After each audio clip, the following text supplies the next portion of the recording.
Nah, sekarang kita mempelajari efisiensi tiang. Nah, sebelum kita mempelajari efisiensi tiang, nah, sebenarnya efisiensi tiang ini sudah ditinggalkan. Nah, ide awal adanya efisiensi tiang itu apa? Ide awal adanya efisiensi tiang itu apa?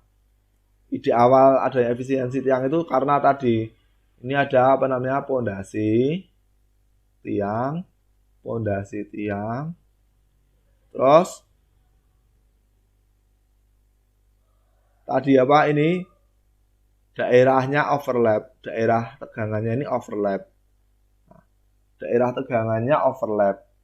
Nah, terus karena overlap sini kekuatannya turun sehingga dikasih efisiensi.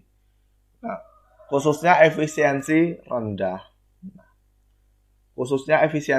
Ya, adanya ini nanti efisiensi rendah. Terus ide yang lain apa adanya efisiensi tiang? Karena akibat pemancangan, khususnya tanah pasir. Pada pasir lepas, ketika kita memancang tiang di pasir, otomatis pasir di sekitar sini, di sekitar tiang akan memadat. Loh, kok bisa memadat, Pak? Ya bisa memadat. Kenapa? Karena terjadi pengecilan volumenya diambil alih oleh tiang ini. Awalnya tiang volume tiang ini digunakan pasir, tapi ketika tiang ini masuk ke dalam tanah, pasirnya harus pindah ke kiri dan ke kanan, sehingga semakin memadat. Nah, akibatnya apa? Efisiensi tiang naik lebih besar dari 1. Nah, idenya awalnya seperti itu. Yang pertama tadi akibat adanya sehingga efisiensinya turun. Yang kedua akibat adanya pemancangan, khususnya pada pasir lepas. Dia akan tambah memadat sehingga efisiensinya lebih besar dari 1. Nah, tetapi menurut Bolas, efisiensi tiang ini sudah mulai ditinggalkan. Nah, bahkan ASCE, Komite on Deep Foundation atau CDF, Komite on Deep Foundation tidak merekomendasikan penggunaan efisiensi tiang. Nah, dan Bolas menyebutkan juga bahwa dia tidak pernah membaca satu standar pun, satu manual, misalnya standar yang dia baca, standar itu misalnya SNI, tapi di sini yang dirujuk Bolas bukan SNI ya. Nah, tidak pernah membaca satu manual pun yang mengatur tentang efisiensi tiang. Tidak ada satu standar pun yang mengatur tentang efisiensi tiang. Nah, bahkan menurut penelitiannya nggak tahu namanya gimana, tulisannya VUCHT. Nah, nggak tahu gimana.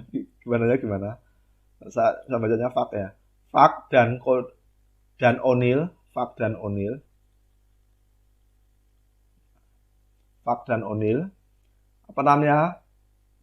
Penggunaan efisiensi tiang di dunia industri itu sudah ditinggalkan juga. Hanya sekitar beberapa kasus itu sekitar 30% atau 10%.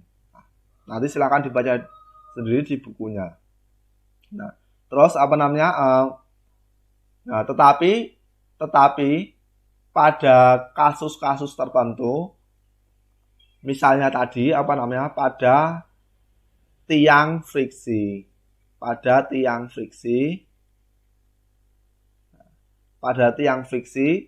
ASTO membolehkan memakai efisiensi tiang. ASTO menyebutkan efisiensi tiang, Converse dan Labrare. Nanti kita gunakan. Nah, di bukunya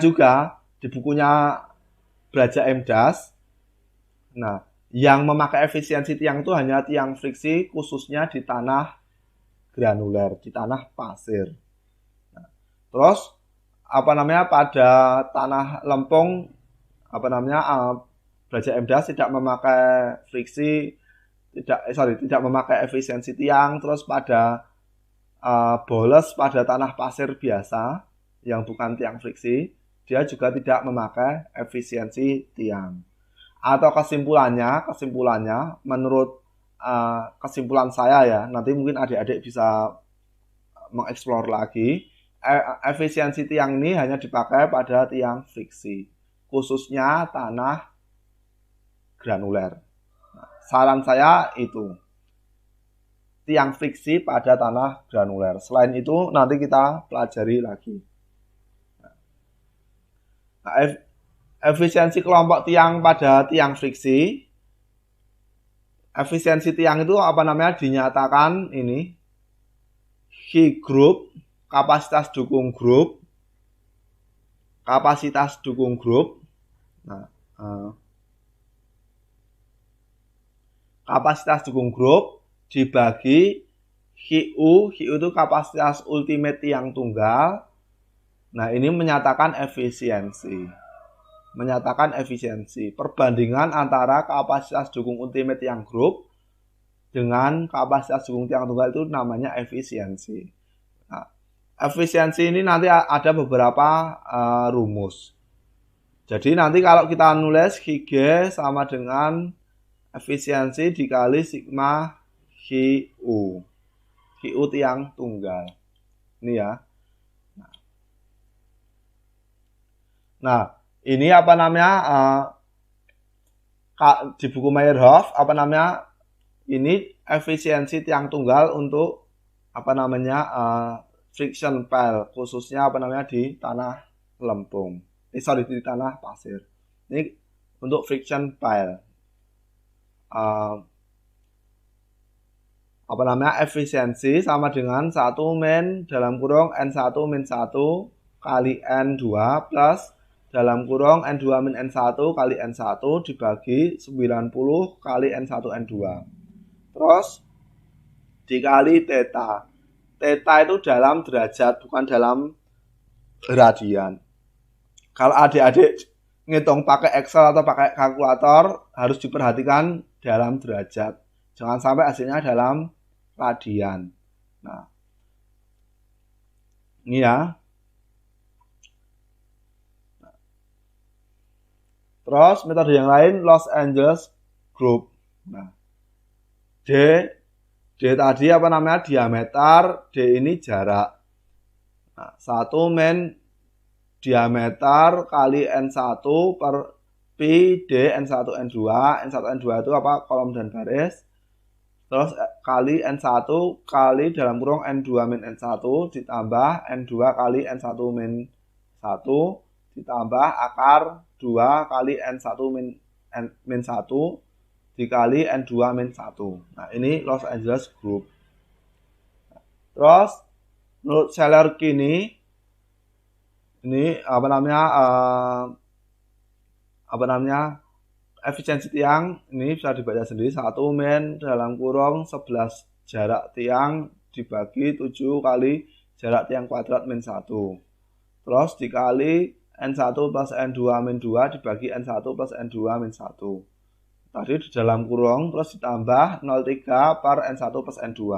Nah, jangan lupa jaraknya ini dalam feet. Nah, seperti saya bilang tadi, menurut rekomendasi Baja MDAS, ini hanya untuk tiang friksi. Nah, sekarang di tanah pasir. Di tanah pasir dari hasil penelitiannya efisiensi tiang ini biasanya lebih besar dari 1. Nah, terus sehingga efisiensinya diambil 1. Menurut Boles, terus USACE Army. Nah, ini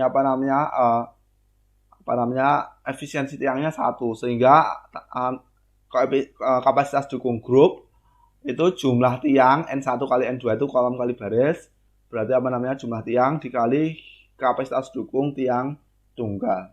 Nah, jadi saya rangkum lagi apa namanya efisiensi grup itu dipakai untuk tiang friksi. Nah, untuk tiang friksi. Nah, terus kalau pasir pada umumnya bukan tiang friksi, efisiensinya sama dengan 1. Kenapa efisiensinya sama dengan 1? Nah, karena apa namanya? Tadi dari hasil pengujian umumnya efisiensi tiang pada tanah pasir umumnya bukan kondisi khusus ya. Nanti kalau kondisi khusus beda lagi. Kondisi umumnya apa namanya? Efisiensi tiang itu lebih besar daripada 1. Jadi saya ulangi, efisiensi tiang tadi Pak untuk tiang friksi, kalau untuk tiang pasir kondisi umum apa namanya pakai ini. Kondisi pasir tiang umum pakai ini, pakai rumus yang ini.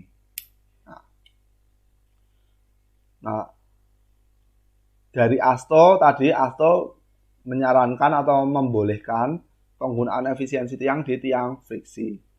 Nah, kalau ini landasannya apa? Dari USACR Army, terus Boles dan lain-lain. Silahkan nanti dibaca. Nah, sekarang contoh. Nah, jika kelompok tiang, inilah contoh ya. Jika kelompok tiang dengan D sama dengan 400 mm, ini D besar itu jarak, D besar itu diameter, terus dengan jarak sama dengan 1000 mm dan QU sama dengan 500 kN. Diletakkan pada tanah granuler, hitung kapasitas dukung. Yang pertama menggunakan efisiensi atau konvers Labare, menggunakan efisiensi konvers Labare, yang kedua kondisi umum.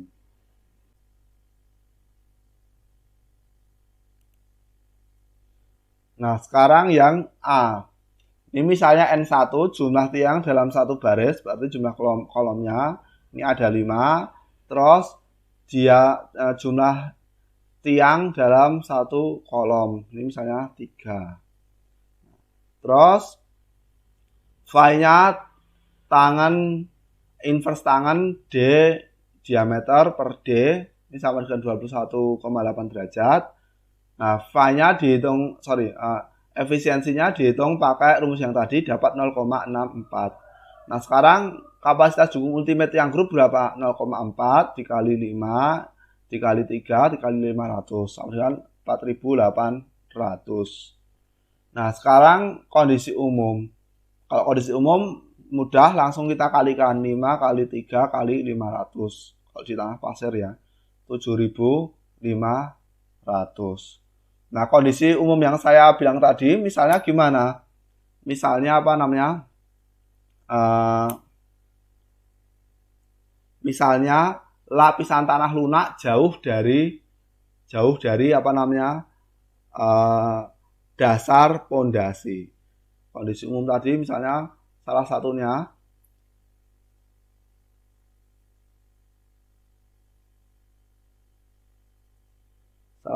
misalnya apa namanya? Nah, misalnya ini apa pondasi tiangnya. Nah, dia tidak lapisan lunaknya tidak mepet di bawahnya persis. Misalnya kalau lapisan di sini lapisan lunak, nah itu ini bukan kondisi umum, ini kondisi khusus ya. Kondisi umum tadi apa namanya? Lapisan lunaknya itu tidak dekat dengan ujung pondasi. Nah, itu saja.